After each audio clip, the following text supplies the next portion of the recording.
Assalamualaikum warahmatullahi wabarakatuh. Nama saya Zeta Mahardika. Saya akan menjelaskan tentang buku Psikologi Bisnis bab 1.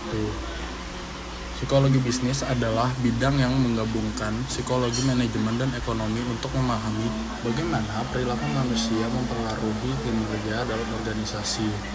Tujuannya adalah untuk meningkatkan produktivitas individu, tim, dan keseluruhan organisasi. Nah, mengapa psikologi bisnis begitu penting? Pertama, karyawan adalah aset yang paling berharga bagi perusahaan. Nah, dengan memahami psikologi mereka, perusahaan bisa mengoptimalkan potensi yang ada. Lalu yang kedua adalah psikologi bisnis membantu menciptakan lingkungan kerja yang kondusif, meningkatkan motivasi dan produktivitas. Lalu yang ketiga, pemimpin yang memahami perilaku manusia mampu mengambil keputusan yang lebih baik dalam mengelola sumber daya manusia. Dan yang keempat, ini membantu membangun budaya perusahaan yang kuat dan positif. Lalu ada 3 modal dasar dalam organisasi. Nah, untuk mencapai keberhasilan dalam bisnis yang berkelanjutan diperlukan 3 modal dasar. Yang pertama, modal arah strategis yang mencakup visi, misi, nilai, dan strategi organisasi. Yang kedua, ada modal organization yang meliputi kepemimpinan, budaya, organisasi, serta teknologi manajemen. Yang ketiga, ada modal manusia, yaitu kompetensi individu, tim, dan organisasi yang menjadi dasar keberhasilan jangka panjang. Nah, ada di sini ada disiplin ilmu yang mendukung psikologi bisnis ini. Nah, psikologi bisnis ini tuh berlandaskan pada pendekatan disipliner.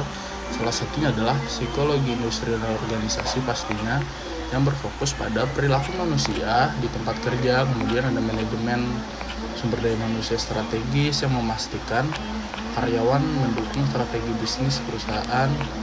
Dan juga yang tidak ketinggalan ada ekonomi perilaku, juga turut berperan dalam memahami bagaimana faktor psikologis mempengaruhi pengambilan keputusan ekonomi.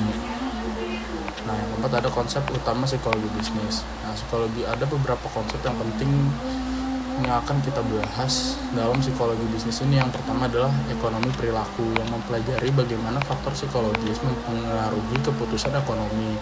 Contohnya penggunaan heuristik atau aturan praktis untuk membuat keputusan cepat. Lalu ada perilaku konsumen, yang mempelajari bagaimana individu membuat keputusan pembelian berdasarkan motivasi, persepsi, dan faktor psikologis lainnya. Nah, yang terakhir ada manajemen sumber daya manusia strategis, yang memastikan bahwa manajemen SDM berjalan dengan strategi bisnis agar perusahaan bisa bersaing secara efektif. Nah, lalu bagaimana sih proses manajemen strategis? Nah, ini penting untuk memahami proses manajemen strategis dalam organisasi. Ada 5 langkah utama yang bisa dilakukan. Yang pertama adalah menetapkan misi dan tujuan, menganalisis lingkungan strategis, merumuskan strategi, lalu mengimplementasikannya, dan akhirnya mengevaluasi hasilnya. Nah, semua langkah ini itu penting untuk menjaga agar organisasi tersebut itu tetap sejalan dengan tujuan bisnis.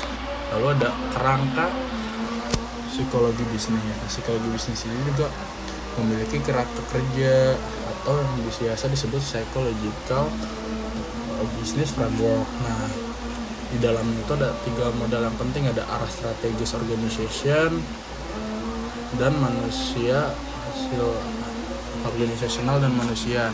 Hasil akhir dari kerangka ini adalah produktivitas, kesejahteraan psikologis, dan hasil bisnis yang berkelanjutan. Nah, semua ini tuh dipengaruhi oleh kekuatan eksternal, dan penting juga untuk selalu ada proses feedback untuk memperbaiki dan memperbarui strategi yang ada. Mungkin segitu penjelasan dari saya, kurang lebihnya mohon maaf. Wassalamualaikum warahmatullahi wabarakatuh.